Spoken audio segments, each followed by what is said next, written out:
Assalamualaikum warahmatullahi wabarakatuh.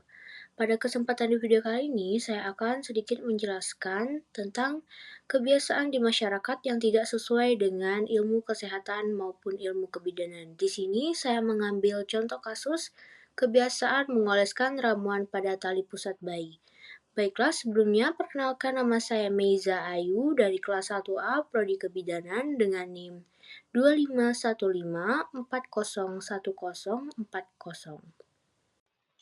Baiklah, yang pertama kita mulai dengan latar belakang. Kebiasaan masyarakat adalah perilaku atau tindakan yang dilakukan secara berulang-ulang, diwariskan secara turun-temurun dan dianggap benar oleh kelompok tertentu, meskipun belum tentu sesuai dengan ilmu kesehatan. Dalam konteks kebidanan, kebiasaan masyarakat dapat berupa cara merawat ibu hamil, ibu nifas, maupun bayi yang baru lahir.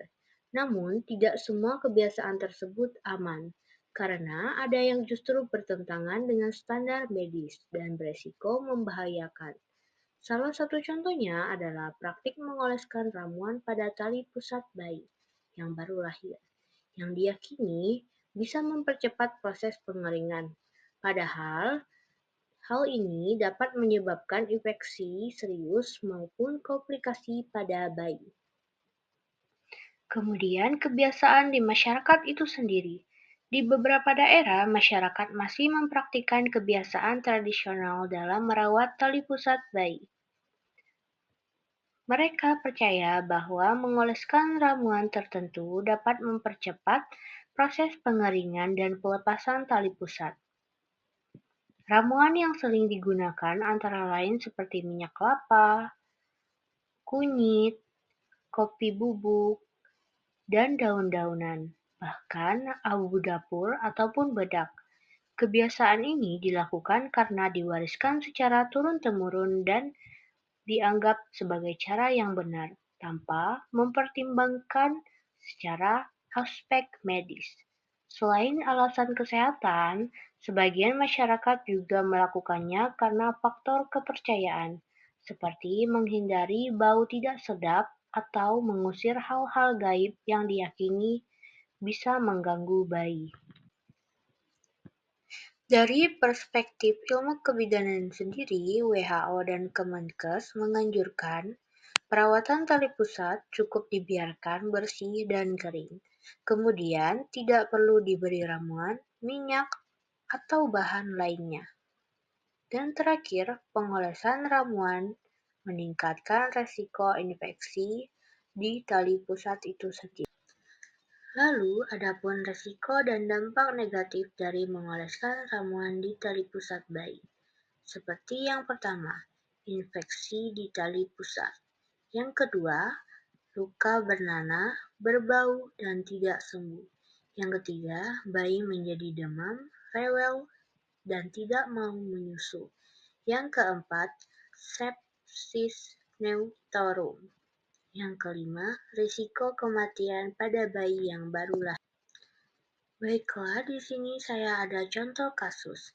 Bayi usia 5 hari datang ke puskesmas dengan keadaan demam, pusar bengkak, dan bernanah.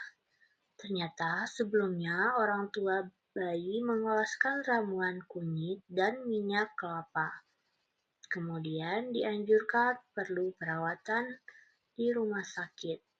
Jadi dari kasus ini menunjukkan bahwa tradisi yang salah bisa membahayakan bayi.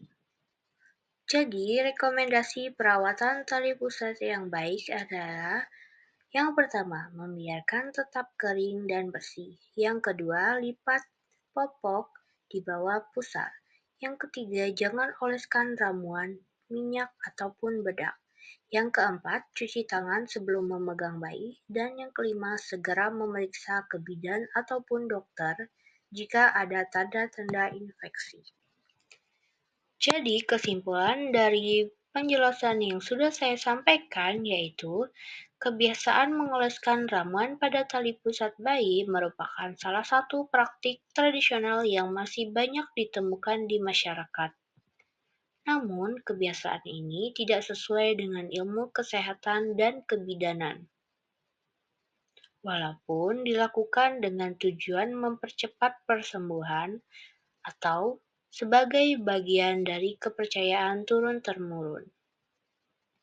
Praktik ini justru dapat membahayakan ataupun menimbulkan risiko serius, seperti infeksi di tali pusat dan bahkan menyebabkan kematian pada bayi yang baru lahir. Ilmu kebidanan menegaskan bahwa perawatan tali pusat yang benar adalah dengan menjaga kebersihan, membiarkan tetap kering, serta menghindari penggunaan ramuan dan zat apapun.